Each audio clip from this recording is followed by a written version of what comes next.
Greetings and welcome to Module 2 Unit 1 on Course Design.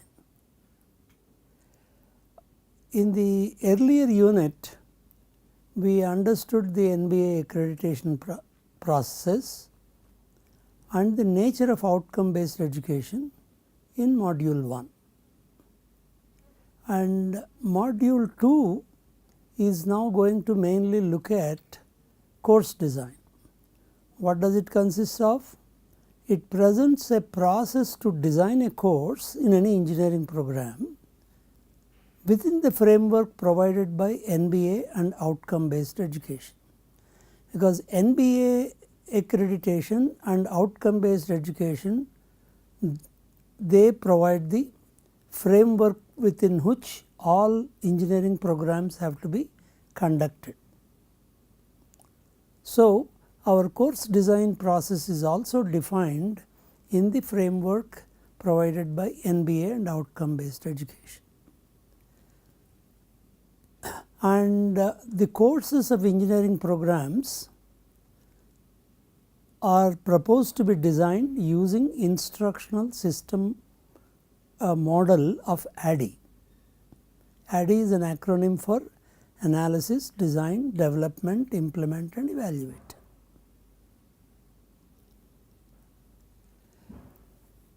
Here this module will also present one complete set of sub processes of ADDIE in course design.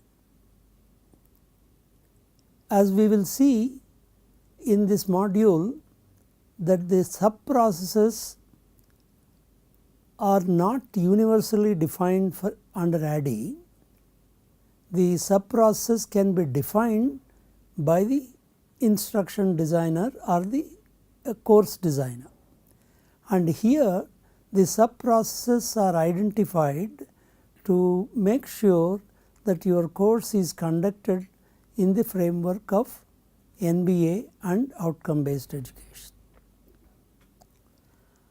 Now, in Unit 1 of Module 2, we understand the role of course design in facilitating good learning of the students. Let us look at the components of teaching as given by Fink. Fink has provided a model of the teaching. Now, he identifies mainly 4 components. One is knowledge of subject matter, teacher-student interaction, design of course and course management. As you can see, all the components are not mutually exclusive. There is certain overlap, and also the vertical line represents the activities that need to be done on the left side prior to the actual start of the course, and there is a beginning of instruction or interaction with the students, and the right side presents during the course the kind of components that play a major role. Okay. Now, let us look at these 4 components. Knowledge of subject matter. We make an assumption that most college faculty have command over the subject matter. There may be exceptions, but by and large we will make this assumption because faculty are selected by a college based on their knowledge of the subject. Because most of the colleges, they have their own faculty selection process where the proficiency in the required subjects is kind of tested out. But what happens, sometimes the faculty are required to teach subjects in which they have not specialized. So, you do have situations where the faculty are not necessarily have the required command over the subject matter. In such cases, they can take advantage of the training programs that are generally provided in their subjects. generally UGC, AICTE, they keep conducting programs for the benefit of faculty where their subject knowledge is kind of updated. And we make an assumption knowledge in the subject matter is generally not a major bottleneck to better teaching and learning. We make an assumption, it is not necessarily true all the time. And teacher-student interaction. It refers to all the interactions teachers have with their students. Okay. And what do these interactions mean? These interactions include lecturing in the classroom, tutoring if you have a tutorial, or mentoring. You talk to students outside the classroom regarding their difficulties, their future plans and so on, and leading discussions in the classroom, communicating with the students these days by email and WhatsApp or any other tools that people use. So, as you can see, teacher-student interaction can come under any of these categories, and this is where the difficulty comes. It is a skill that runs the full spectrum from poor to excellent. Somehow, this skill is not uniform across all faculty. Some are good at communication or interaction with the student, some are not, and unfortunately the kind of the skill level where you start your career somehow on this dimension does not change with time, which is an unfortunate thing. And every teacher should strive for continuous improvement in student interaction. There is nothing like saying that now I have mastered, there is no need to further improve, because teacher-student interaction can continuously improve. There is nothing like that you have reached a plateau. And comes another aspect called course management. It refers to planning and implementing different events in the course. What are the different events in the course? These include when do you start the classes in a semester, when do you conduct exams, when do you have holidays, or when do you give preparatory holidays, when do you conduct exams, and so on and on. All these aspects of course management are planned and monitored at the institutional department level.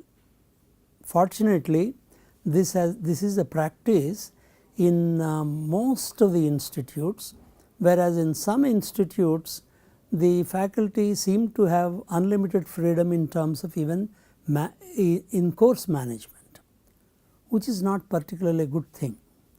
But here, because it's the department requires or institution requires, and NBA also kind of expects this to be done, and even in a very what do you call remote poorly equipped or rural engineering college also, this course management generally happens fairly well. And the only thing the teacher needs to pay special attention is to give prompt feedback on student performance in assignments and tests. When to conduct the assignment and tests is decided by the institution, but giving feedback on the performance of the students is something that teachers should particularly pay attention. And fortunately these days websites and internet communication can greatly facilitate course management without taxing the teachers. When you want to give individualized feedback, it can mean quite a lot of work to the faculty member. So, using internet communication, you can at least you can reduce the amount of the work that needs to be done by the teacher. And now we come to the course design. What does it consist of? Course design consists of writing course outcomes that clearly state what the students are expected to be able to do at the end of the course. This is something we have spent a lot of time in the module 1, how to write course outcomes, how to compute the attainment of these outcomes, and so on. And then the next part of course design is designing assessments that are in alignment with the with what the students are expected to be able to do, or we can say designing assessments that are in alignment with the course outcomes. This also we mentioned, but this is now mainly part of course design. And then planning instruction, including formative assessment that facilitate the students to attain the stated course outcomes. So, planning instruction is also part of course design. So, these are the 3 stages: writing course outcomes, designing assessment, and planning instruction are the 3 parts of course design.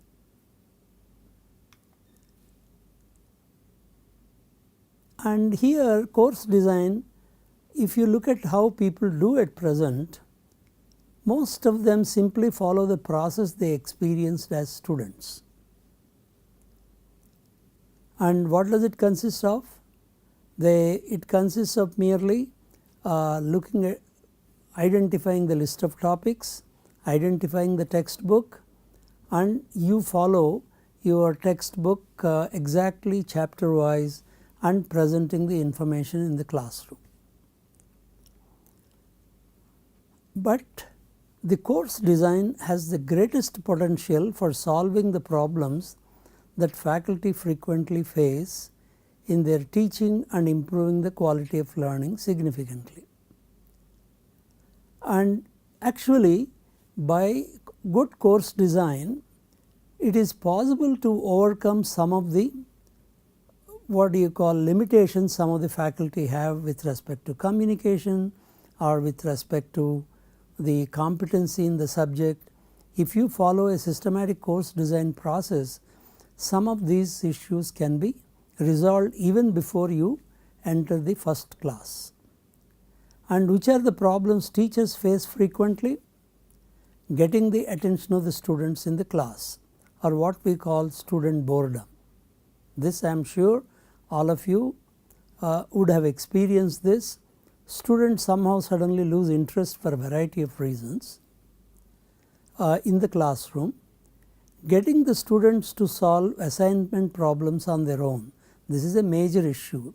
First thing is they do not have motivation to solve, and then they consider somehow it is unimportant. So, 1 or 2 people solve the problems and others merely copy them. But this is where actually students learn. If they make an attempt to solve the assignment problems on their own, the students do learn. And another issue, getting the students to prepare before the class. This has a great value if they can be persuaded to read up a little bit of material before coming to the class. The classroom interactions can be made a lot more beneficial. And then on top of that, poor retention of the knowledge. That is, you just remember briefly, maybe for the sake of test, and then you forget. Or when you require this material or these concepts or procedures in the courses in the following semesters, students do not seem to be retaining that prior knowledge.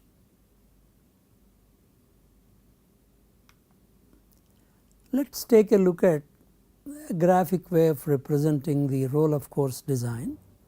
Once again, this is not a unique relationship, but it is a representative relationship, and most of the elements that are of concern for course design and learning are included. Let us take a look at these are the outcomes that we are interested in attaining. the student needs to attain these outcomes. What these outcomes are, we have already defined.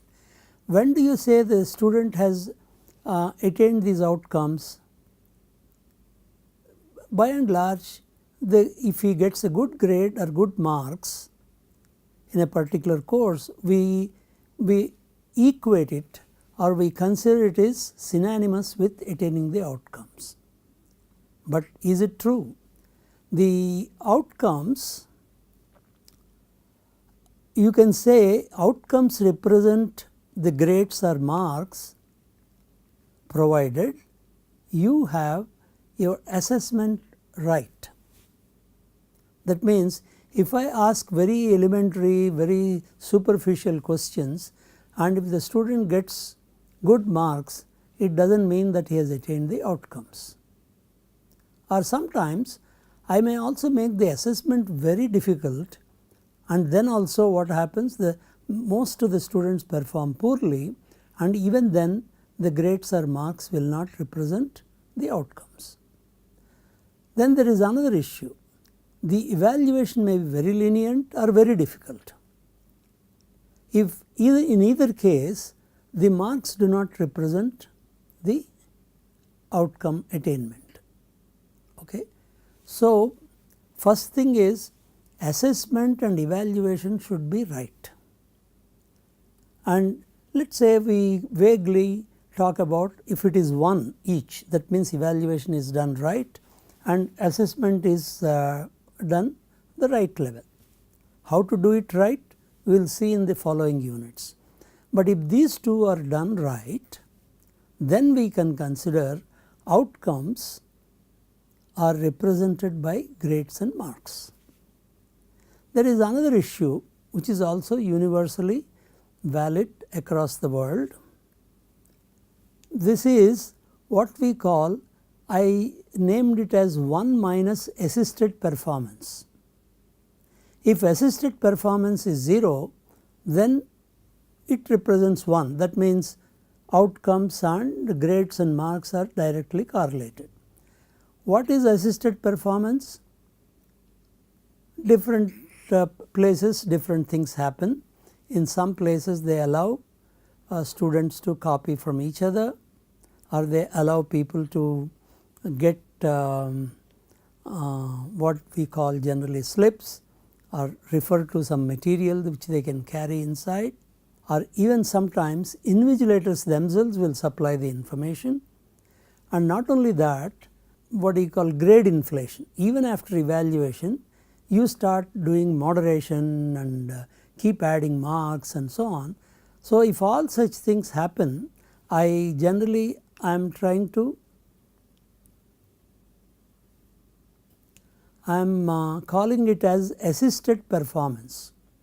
1 minus assisted performance, if this is equal to 1, that means assisted performance is 0, then in that case if you have the right assessment and no assisted performance and right evaluation, outcomes, attainment and grades or marks are directly correlated or directly equivalent.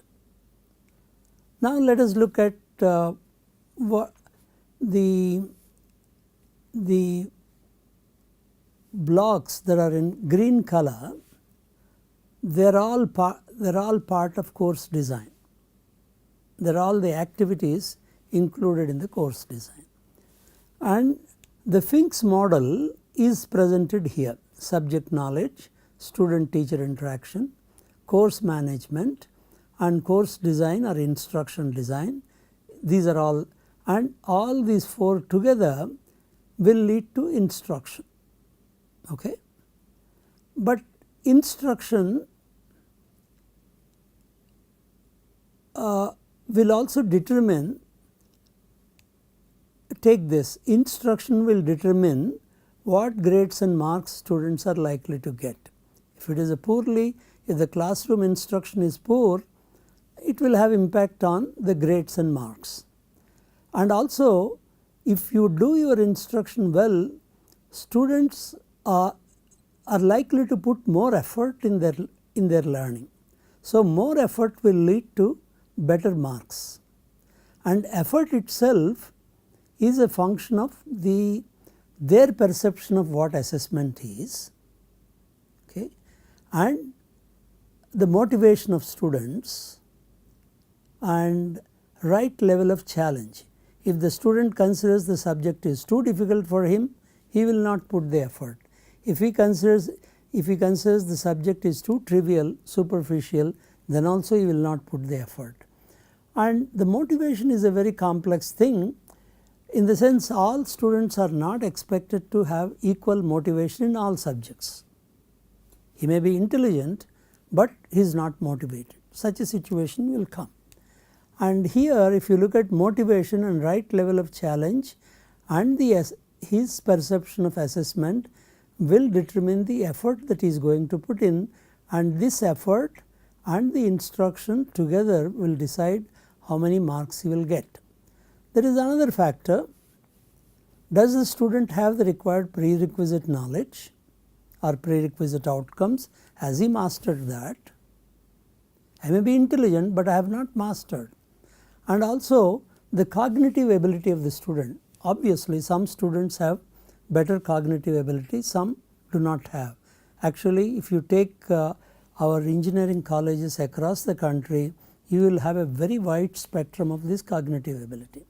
So these also will decide how many marks and grades that you get. And what happens is, because of this complex relationship, the system somehow seems to keep on getting adjusted, either knowingly or unknowingly, either by way of poor evaluation or making the assessment very poor, or sometimes assisted performance in trying to make sure that the students do get good grades and marks. Okay. So broadly this presents the interrelationship among all the activities that are involved, of which many of them come under the our what we are calling as course design. Okay. Now what are the features of a good course? These are all kind of wish statements, nice statements to talk about. When do you call something as a good course? A good course challenges students to all relevant cognitive and affective levels of learning. We are familiar now with all these words, cognitive and affective levels of learning. And a good course uses active engagement with the new knowledge. Student is not merely passively listening to the information given in the class, but he is actually engaged with that. What that active engagement, we will see it in subsequent units. And good courses have teachers who care about the subject, their students, and about teaching and learning. And good courses have teachers who interact well with the students, and they have a good system of feedback, assessment, grading, and preferably using ICT tools. And also they incorporate experiences that can lead to attainment of at least some of the professional outcomes, namely PO6 to PO12. Now, till now the course design, whatever methodology people followed, never really bothered about these professional outcomes, these 7 professional outcomes. Now some activities, some experiences students should have that address at least 1 or 2 of these professional outcomes. Otherwise we will not be able to meet these 7 professional outcomes which are required to be met as per NBA accreditation. Okay. Now as we said, course design is the key for good learning. And now we also require a framework and a process, so that it is not left to chance occurrence or only certain faculty believe in it, and they may, even they believe in it, they may or may not be able to design a process. So here we consider a good course design requires a framework and a process. So we need a process to ensure learning does not occur in a haphazard manner, but is developed using a process with specific measurable outcomes. Such a framework is normally called ISD, Instructional System Design Framework. And any instructional system design framework that you follow provides guidelines teachers can follow in order to create a course. It gives you a series of process steps, but the actual decision at each process step, the academic decisions are all done by the teacher. They are not given what exactly should be taught, how to write, what outcome to be written. Everything is, all the academic decisions are done by the teacher. But when you follow one instructional system design model, it gives you a set of steps or a set of processes. But unfortunately, some faculty members feel use of any framework is restrictive and limits the freedom that should be associated with the learning. They consider learning means there should be absolute freedom for the teacher and the student to interact with each other and explore the concerned subject. This is, in my opinion, is a wish statement. It may work with when you have highly qualified faculty, highly motivated faculty, and highly top of the line students in the classroom. It may work. Even then, I have my reservations about such kind of unrestricted freedom that people expect with respect to teaching and learning. As I have mentioned earlier, the instructional system design model only presents a framework of doing a series of things in a particular sequence, and all the freedom that is required to do the actual activity right from the first stage to the last stage rest with the faculty members. So I don't think that is considered as restricting the freedom of the faculty member in any way. Now there are several ISD models developed and practiced in a wide range of contexts. People developed ISD models to meet different requirements, because these models are also used by the military, by the corporates, or in educational institutions at school level, college level, and professional program level, and so on and on. And in this module, we use the ISD model called ADDIE, which I have already explained. ADDIE stands for Analysis, Design, Development, Implement, and Evaluate. And we also use the taxonomy of learning and learning, teaching, and assessment as per revised Bloom-Vincenti taxonomy, which we have elaborated in the module 1. As an exercise, we request you to describe the process you follow in designing your course. The idea is, whatever process you are following, can you write it as a series of steps or as a diagram that you may be following already. Maybe you have not stated on a piece of paper anywhere, but we request you to take a little time and translate what the process that you are implicitly following into a series of steps or as a diagram, and we will thank you if you can share your output with us at this particular email. and in the next unit we try to understand the nature of instructional system design models and particularly features of ADDIE. Thank you very much.